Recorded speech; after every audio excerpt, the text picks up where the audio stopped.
प्रिय विद्यार्थियों, सुप्रभात। आज हम कक्षा 11 हिंदी साहित्य के गद्य भाग में संकलित पाठ दोपहर का भोजन, जिसके लेखक अमरकांत हैं, इस पाठ को हम पढ़ने जा रहे हैं।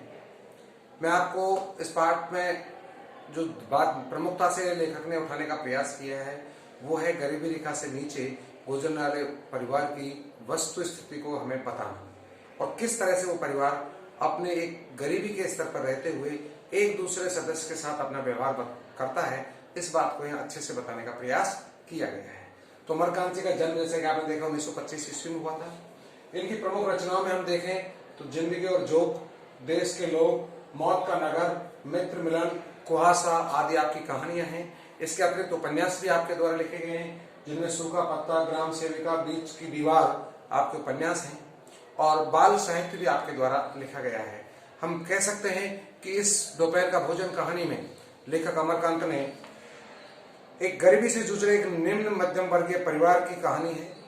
इस कहानी में समाज में व्याप्त गरीबी को चिन्हित किया गया है। मुंशी जी ने पूरे परिवार का संघर्ष भावी उम्मीदवारों पर टिका हुआ है। सिद्धेश्वरी गरीबी के असहाय का मुखर नहीं होने देती और इसकी जांच से अपने परिवार को बचाए रखती है। किस तरह से इस परिवार के सदस्य, चाहे यहाँ पर मुंशी जी हैं, चाहे उनके सिद्धेश्वरी उनकी पत्नी है, किस तरह से इस परिवार की गरीबी को एक दूसरे को आभासित नहीं होने देते और फिर अपना जीवन जीते हैं, इस बात को बताने का प्रयास किया गया है। शिल्प की सादगी और सहज संकेतों के माध्यम से कथा को प्रस्तुत करने की कला का उत्कृष्ट रूप इस कहानी में हमें देखने को मिलता है। यानी कलात्मक दृष्टिकोण से भी कहानी अति श्रेष्ठ मानी गई है। देखिए, देखते हैं कहानी दोपहर का भोजन। यानी सिद्धेश्वरी ने खाना बनाने के बाद चूल्हे को बुझा दिया और दोनों घुटनों के बीच सिर रखकर शायद पैर की उंगलियां जमीन पर चलते चींटे चींटियों को देखने लगी। अचानक उसे मालूम हुआ कि बहुत देर से उसे प्यास लगी है। वह मतवाले की तरह उठी और गगरे से लोटा भर पानी लेकर गट गट चढ़ा गई। खाली पानी उसके कलेजे में लग गया और वह हाय राम कहकर वही जमीन पर लेट गई। भूखी थी, भूखे पेट पानी, प्यास लगी, पानी का एकदम से प्यास करके वो पानी ज्यादा घंटी से पी लिया। एक दिन कलेजे में पानी लगा और हाय राम कहकर के वो बैठ जाते। लगभग आधे घंटे तक वहीं उसी तरह पड़ी रहने के बाद उसके जी में जी आया। वह बैठ गई, आंखों को मल मल कर इधर उधर देखा और फिर उसकी दृष्टि ओसारे में अध टूटे खटोले पर सोए अपने 6 वर्षीय लड़के प्रमोद पर जम गई। पास में ही अपना बेटा, एक 6 वर्ष का लड़का जिसका नाम प्रमोद है, वो सो रहा है, उस पर उसकी नजर गई। लड़का नंग धड़ंग पड़ा था। उसके गले तथा छाती की हड्डियां साफ दिखाई देती थी। उसके हाथ पैर बासी ककड़ी की तरह सूखे तथा बेजान पड़े थे और उसका पेट हड्डियों की तरह फूला हुआ था, हंडिया की तरह फूला हुआ था। उसका मुंह खुला हुआ था और उस पर अनगिनत मक्खियां उड़ रही थी।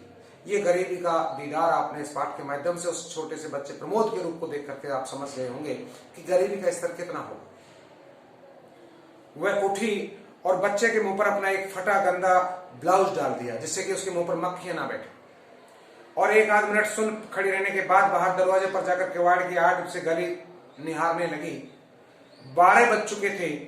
धूप अत्यंत तेज थी और कभी कभी एक दो व्यक्ति सिर पर तौलिया गमछा रखे हुए या मजबूरी से छाता ताने हुए फुर्ती के साथ लपकते हुए सामने से गुजर जाते थे। गली में खड़ी होकर के देख रही है कि रास्ते में कौन आ रहा है। 10-15 मिनट तक वह उसी तरह खड़ी रही। फिर उसके चेहरे पर व्यग्रता फैल गई और उसने आसमान और तथा कड़ी धूप की ओर चिंता से देखा। 1-2 क्षण बाद जब वह सिर को किवाड़ से काफी आगे बढ़कर गली के छोर की तरफ निहारा तो उसका बड़ा लड़का रामचंद्र धीरे धीरे घर की ओर सरकता नजर आया। उस गली में से जब वो देख रही थी तो उसका बड़ा लड़का था जिसका नाम था रामचंद्र, उस गली से वो अपने घर की ओर आ रहा है। उसने फुर्ती से एक लोटा पानी ओसारे की चौकी के पास नीचे रख दिया और चौके में जाकर खाने के स्थान को जल्दी जल्दी पानी से लीपने पोतने लगी। वहां पीढ़ा रखकर उसके सिर को दरवाजे की ओर घुमाया था कि रामचंद्र ने अंदर कदम रखा। इतनी देर में तो रामचंद्र उसका बड़ा लड़का घर में प्रवेश कर जाता है। अब देखिए आगे क्या होता है। तो रामचंद्र आकर धम से चौकी पर बैठ गया और फिर वही बेजान सा लेट गया। उसका मुंह लाल और चढ़ा हुआ था, उसके बाल अस्त व्यस्त थे और उसके फटे पुराने जूतों पर गर्द यानी मिट्टी जमी हुई थी। सिद्धेश्वरी पहले हिम्मत नहीं हुई कि उसके पास जाए और वह वहीं से भयभीत हिरने की भांति सिर उसका घुमाकर बेटे को व्यग्रता से निहारती रही। किंतु लगभग 10 मिनट बीतने के पश्चात भी जब रामचंद्र नहीं उठा तो वह घबरा गई। पास जाकर पुकारा, बड़कू बड़कू, यानी बड़े लड़के के लिए संबोधन किया उसने, बड़कू बड़कू। लेकिन उसके कुछ उत्तर ना देने पर डर गई और लड़के की नाक के पास हाथ रखा। सांस ठीक से चल रही थी। फिर सिर पर हाथ रखकर देखा, बुखार नहीं था। हाथ के स्पर्श से रामचंद्र ने आंखें खोली। पहले उसने मां की ओर सुस्त नजरों से देखा, फिर झट से उठ बैठा। जूते निकालने और नीचे रखे लोटे के जल से हाथ पैर धोने के बाद वह यंत्र की तरह चौकी पर आकर बैठ गया कि अब मुझे खाना खाना है। सिद्धेश्वरी ने डरते डरते पूछा, खाना तैयार है, यहां लाऊं क्या? रामचंद्र ने उठते हुए प्रश्न किया कि बाबूजी खा चुके, यानी पिताजी ने खाना खा लिया? सिद्धेश्वरी ने चौकी की ओर भागते उत्तर दिया कि आते ही होंगे, वो भी अभी बाजार से बाहर से अपने काम से नहीं लौटे हैं, उन्होंने भी खाना नहीं खाया है, आते होंगे, खा लेंगे, आप लोग खाना खाओ। तो रामचंद्र पीढ़े पर बैठ गया, जो पीढ़ा बैठ करके खाना खाने के लिए बना हुआ था उस पर बैठ गया। उसकी उम्र लगभग 21 वर्ष थी। रामचंद्र लंबा दुबला पतला, गोरा रंग, बड़ी बड़ी आंखें तथा होठों पर झुर्रियां थी। वह एक स्थानीय दैनिक समाचार पत्र के दफ्तर में अपनी तबियत से प्रूफ रीडिंग का काम सीखता था। पिछले साल इसने इंटर पास किया था, यानी 12वीं पास करने के बाद, और वो के अखबार के कारखाने पर जहां अखबार प्रिंट होते हैं वहां जाता और केवल प्रूफ रीडिंग का काम वो करता था। तो सिद्धेश्वरी ने खाने की थाली लगाकर सामने रख दी और पास ही बैठकर पंखा करने लगी, यानी हवा करने लगी उसे। तो रामचंद्र ने खाने की ओर दार्शनिक की भांति देखा। कुल 2 रोटियां, भर कटोरा पनियाई दाल और चने की तली तरकारी, यानी कि पानी ही पानी था दाल में, दाल का कोई तिनका भी नजर नहीं आ रहा था। रामचंद्र ने रोटी के प्रथम टुकड़े को निगलते हुए पूछा कि मोहन कहाँ है, बड़ी कड़ी धूप हो रही है। तो मोहन सिद्धेश्वरी का मंझला लड़का था, यानी बीच वाला लड़का। 3 लड़के थे। बड़ा लड़का उनका ये बड़कू के नाम से जो पुकारा और रामचंद्र हो गया, उससे छोटा मोहन, और उससे छोटा ही छोटा जो 6 वर्ष का था प्रमोद, जो चारपाई पर लेटा हुआ आपने देखा पहले। तो मझले लड़के का नाम मोहन था। उसकी उम्र 18 वर्ष थी और वह इस साल हाई स्कूल का प्राइवेट इम्तिहान देने की तैयारी कर रहा था। ये 10वीं क्लास में पढ़ा था, प्राइवेट देना था। वह न मालूम है कब से घर से गायब था और सिद्धेश्वरी को स्वयं पता ही नहीं था कि वो कहाँ गया है। वो कब निकल गया घर से, सिद्धेश्वरी को पता ही नहीं था। किंतु सच बोलने की उसकी तबीयत नहीं हुई और उसने झूठ मूठ कहा कि किसी लड़के के यहाँ पढ़ने गया है, आता ही होगा। दिमाग उसका बड़ा तेज है और उसकी तबीयत 24 घंटे पढ़ने में ही लगी रहती है, हमेशा उसी की बात करता रहता है। तो रामचंद्र ने कुछ नहीं कहा। एक टुकड़ा मुंह में रखकर भरा गिलास पानी पी गया, फिर खाने में लग गए। वह काफी छोटे छोटे टुकड़े तोड़कर उन्हें धीरे धीरे चबा रहा था। मात्र 2 रोटी थाली में थी, आपने देखा। सिद्धेश्वरी भय तथा आतंक से अपने बेटे को एक टक निहार रही थी। कुछ क्षण बीतने के बाद डरते डरते से पूछा, वहां कुछ हुआ क्या? रामचंद्र ने अपनी बड़ी बड़ी भावहीन आंखों से अपनी मां को देखा, फिर नीचा सिर करके कुछ रुखाई से बोला कि समय आने पर सब ठीक हो जाएगा। यानी जिस ऑफिस में आप काम करने के गए हो वहां पर आपको कुछ मिला या वहां पर सही नौकरी मिलने का कुछ एहसास हुआ? तो इस बात पर भी रामचंद्र ने कोई खास जवाब नहीं दिया कि समय आएगा जब सब कुछ ठीक हो जाएगा।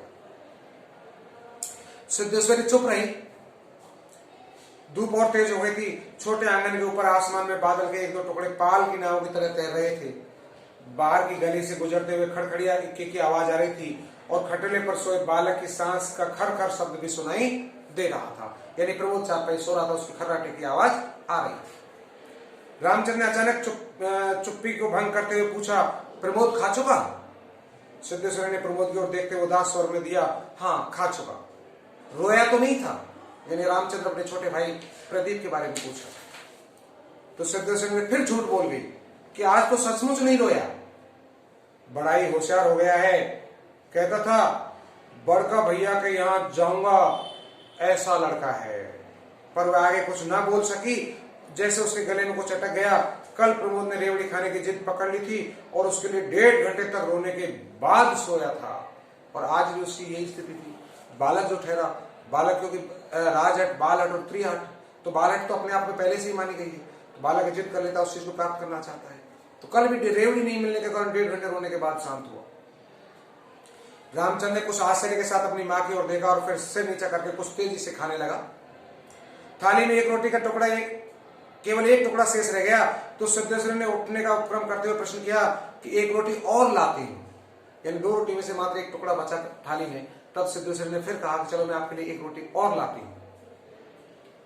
तो रामचंद्र हाथ से मना करते हुए हड़बड़ाकर बोल पड़ा, नहीं नहीं नहीं, जरा भी नहीं, मेरा पेट पहले से भर चुका है, मैं तो यह भी छोड़ने वाला हूं, बस अब नहीं। सिद्धेश्वरी ने जिद की, अच्छा आधी ही सही, आधी ही ले लो। आपने देखा क्या 2 रोटी से पेट भरता है? नहीं।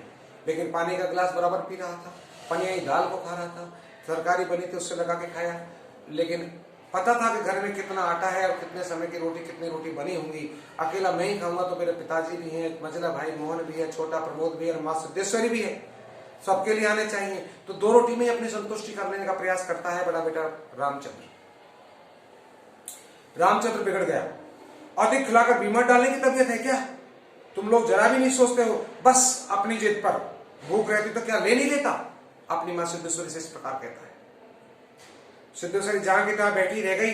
रामचंद्र ने थाली में बचे टुकड़े से हाथ खींच लिया और लोटे की ओर देखते हुए कहा, मां पानी लाओ। सिद्धेश्वरी लोटा लेकर पानी लेने चली गई। रामचंद्र ने कटोरे को उंगलियों से बजाया, फिर हाथ को थाल में रख दिया। 1-2 क्षण बाद रोटी के टुकड़े को धीरे से हाथ से उठाकर आंख से निहारा और अंत में इधर-उधर देखने के बाद टुकड़े को मुंह में इस सरलता से रख लिया जैसे भोजन का ग्रास न होकर पान का बीड़ा चबाया। एक टुकड़ा बचा हुआ तो उसने उसे अपने मुंह में रख लिया।